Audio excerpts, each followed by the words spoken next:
حضرت عمر، حضرت ابو بکر، حضرت عثمان، کیا انہوں نے اس طریقے سے قرآن کو سیکھا؟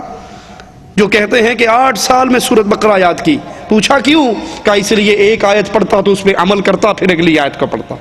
یہ جو 2 دن کے اندر، 1 ہفتے کے اندر سب کچھ کھلا کر دکھا دیتے ہیں کہ اس طرح کرنے سے آپ کو مل جاتا ہے. کیا اولیاء اللہ جو اصل اولیاء اللہ ہیں، اللہ کے رسول، آپ کے اصحاب کرام، کیا انہوں نے یہ طریقے ہمیں سکھائے؟ یاد کر لیجئے، اولیاء اللہ ظاہری لباس میں لوگوں سے ممتاز نہیں ہوتے. لباس، شکل و صورت عام انسانوں کی طرح ہوتی ہے. اور جو ننگے ہوں، جو کپڑے اتار دیں، جن کی مونچھیں بڑی ہوئی، جن کے منہ سے بدبو، جن کے منہ سے رالیں گرتی ہوں، جن کو طہارت کا نہ پتا ہو، جن کو تن ڈھانپنے کا نہ پتا ہو، شرم گاہیں ڈھانپنے کا نہ پتا ہو، انہیں کہتے ہیں یہ اللہ کے اولیاء ہیں. اللہ کی قسم یہ اللہ کے اولیاء نہیں ہیں. یہ ہمارے ہاتھ میں ملفوظات احمد رضا، اس کا صفحہ نمبر 30 ہے. 30 پہ ایک ولی کا تعارف کرواتے ہیں، سنیے. کہتے ہیں سید محمد یمنی، ان کے ایک صاحبزادے مادرزاد ولی تھے. اگو پیچھو ہر پاسو ننگا، جماندرو ننگا، اور کہتے یہ پہنچا ہوا مادرزاد ولی تھے. ایک مرتبہ جب عمر شریف چند سال تھی، باہر تشریف لائے، اپنے والد کی جگہ پہ بیٹھا. ایک شخص سے کہا لکھ فلان فی الجنہ، فلاں آدمی جنت میں ہے، لکھو.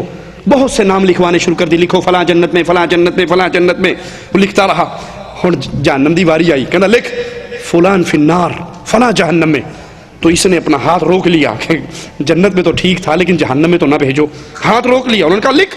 اس نے نہ لکھا. اس نے تیسری بار کہا لکھ فلان فی النار، کہ فلاں جہنم میں ہے. تو اس نے پھر بھی نہ لکھا. تو پیر صاحب کو غضب آیا، ننگے پیر کو غضب آیا. کہنے لگا پھر انت فی النار، ہن تو بھی جہنم میں جائے گا. نہیں لکھتا تھا تیرا بھی بیڑا غرق. وہ بہت گھبرائے. اتنی دیر میں بابا جی بھی آگے، اس کے والد صاحب. کہا حضرت آپ کے ننگے مادرزاد 2-4 سال کے ولی نے کہہ دیا فلاں جنت میں، میں نے لکھ دیا. اب کہا فلاں جہنم میں لکھ، میں نے نہیں لکھا. تو مجھے کہہ دیا تو بھی جہنم میں. تو اس نے پوچھا کہ تو یہ بتا کہ میرے بیٹے نے انت فی النار کہا تھا یا انت فی جہنم کہا تھا؟ کہا نہیں، اس نے کہا تھا انت فی النار، کہ تو آگ میں جائے گا. یہ کہا، جہنم کا لفظ نہیں بولا. حضرت نے کہا میں اس کے کہے کو بدل، لا حول ولا قوة الا باللہ، لا تبدیل لکلمات اللہ. اللہ کے کلمات تبدیل، اور اس کے بعد ہر کسی کی بات بدل جاتی ہے. حضرت حمزہ کی لاش کو دیکھا رسول اللہ صلی اللہ علیہ وسلم نے، غضبناک ہو گئے اور کہا جب تک میں کافروں میں سے اتنے آدمی، تعداد بیان کی غالباً 20 یا 30 کی، اتنے آدمیوں کا میں اسی طرح مثلا کروں گا اور ان سے حمزہ کا انتقام لوں گا. فوراً آسمان والے نے قرآن نازل کر دیا، اے پیارے جتنی زیادتی تم سے ہو اتنی لے سکتے ہو، زیادتی نہیں کر سکتے. نبی کی بات تبدیل ہوئی یا نہیں؟ نبی نے احد کے میدان میں کہہ دیا کیف یفلح القوم، یہ کیسے فلاح پا سکتے ہیں جنہوں نے محمد کریم کا ماتھا پھاڑ دیا. اللہ نے فوراً کہا لیس لک من الامر شیء، تیرا اختیار نہیں ہے، میں چاہے ان کو عذاب دے دوں چاہے ان کو معاف کر دوں، انہوں نے ظلم کیا ہے. اور یہاں کہتے ہیں کہ میں اس ننگے کی بات کو ٹال نہیں سکتا.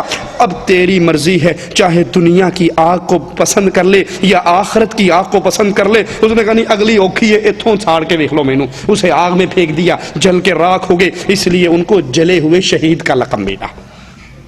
یہ جو ننگے پتنگے ہیں ان کو بھی اللہ کا اولیاء کہا جاتا ہے. یاد کر لیجئے ظاہری عوام میں اور اولیاء کے ظاہری لباس میں کوئی فرق نہیں ہے. اور اولیاء معصوم نہیں ہوتے، معصوم صرف محمد رسول اللہ صلی اللہ علیہ وسلم ہے. اسی لیے اتباع کا حکم کسی ولی کے پیچھے چلنے کا اور اس کی اتباع کرنے کا اللہ نے ہمیں حکم نہیں دیا، بلکہ ہمیں سارا حکم جو ملا ہے وہ اللہ کے رسول کی اتباع کا حکم ہے. اتبعوا ما انزل الیکم من ربکم ولا تتبعوا من دونه اولیاء، اتباع کرو جو اللہ نے تمہارے اوپر نازل کی ہے، اس کے علاوہ کسی کے پیچھے نہ چلو. اتباع صرف رسول اللہ صلی اللہ علیہ وسلم کی ہے. اولیاء کے سرتاج صحابہ ہیں، ابو بکر ولی ہیں، عمر ولی ہیں، عثمان ولی ہیں، علی ولی ہیں.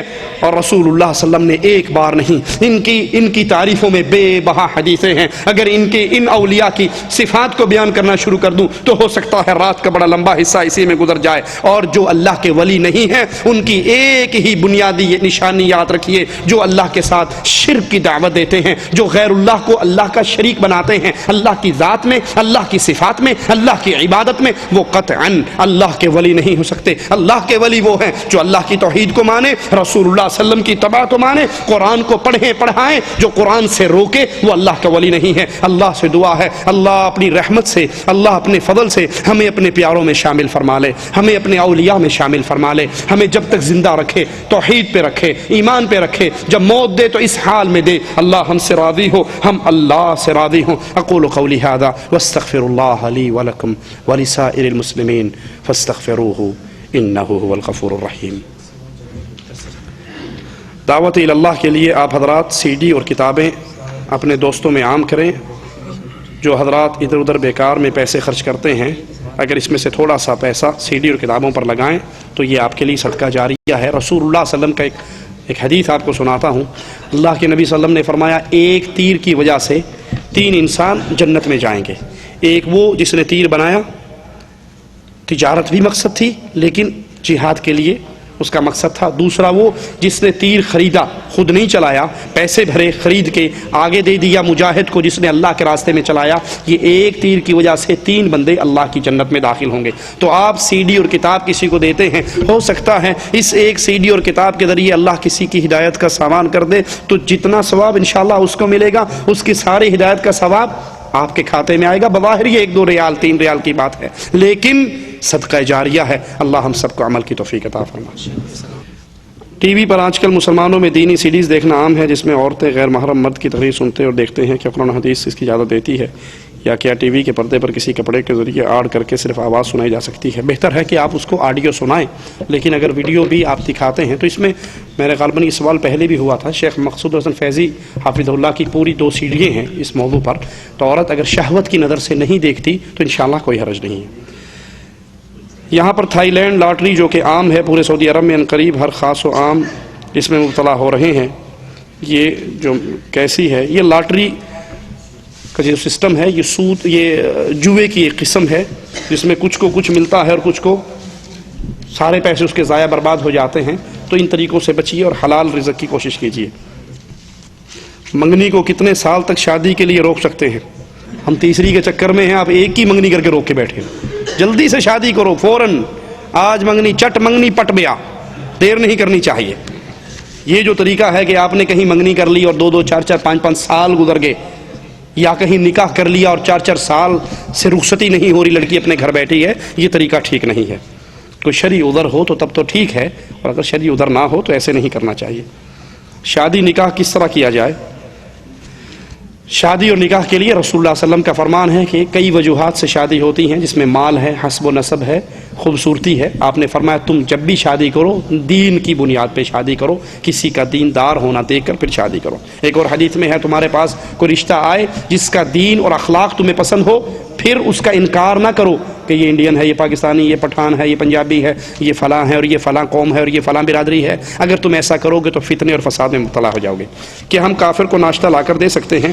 بالکل دے سکتے ہیں، اس نیت پر کہ میں اس کی مدد کروں گا انسانی ناطے سے، تو کل کو یہ میرے سے دین کی بات سننا گوارا کرے گا۔ قرآن خوانی کے ذریعے ایصال ثواب کرنا کیسا ہے؟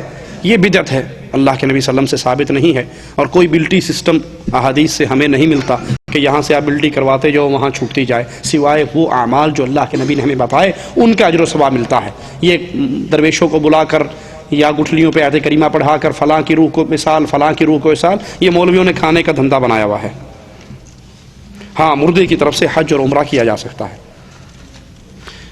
کیا رکوع مل جانے سے پہلی رکعت مل جائے گی جبکہ اس میں سورۃ فاتحہ نہیں پڑھی جاتی؟ یہ اختلافی مسئلہ ہے، لیکن اس میں راجح قول یہی ہے کہ آپ کو رکعت دوبارہ پڑھنی چاہیے۔ ہماری طرف شادی کے 1 دن پہلے رات کو میلاد النبی کرایا جاتا ہے، کیا یہ ضروری ہے؟ یہ کیا لکھا ہے؟ سوال سمجھ نہیں ہے۔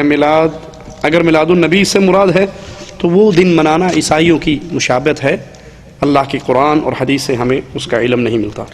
منصور حلاج کون تھا؟ اس کے بارے میں سنت کی روشنی بتایا۔ منصور حلاج پکا کافر تھا، منصور حلاج کافر تھا، اس کے کافر ہونے میں کوئی شک نہیں۔ ابن تیمیہ رحمہ اللہ نے اس پر کفر کا فتویٰ لگایا۔ وہ ظالم اور جاہل ہیں جو منصور حلاج کو اللہ کا کہ اولیاء میں شامل کرتے ہیں. یہ شیطان کا بہت بڑا ولی تھا.